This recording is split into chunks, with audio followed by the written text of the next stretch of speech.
Asa tayo gibisitahan diri mga kababayan nga ato gyapon kababayan. Ganina diri ko nagsabot ning kwan. Nako lang sa gitagaan og kwan pod mga kababayan. Tay gamay kang bugas mga kababayan. Ginagmay ra man kini ato mga kababayan na dili kita magkunog. Mura ato makaya gyud, di ba? Natay gamayng biskwit, gatas o kape kay gusto po ko sa kape. Diri, aboy. Kay mana? Luya-luya na gyud. Sige na, okay na. Silab-silab lang taan eh. Dali, isa man. Di na kabangon. Ha? Makabangon pa. Pero sa giingon nimo nga, asa pa?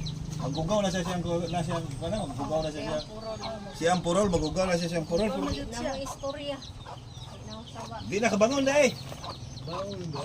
Makabangon pa. Nakoy kamay ko ha. Kamay tabang ginagmay kini ato ha. Oh.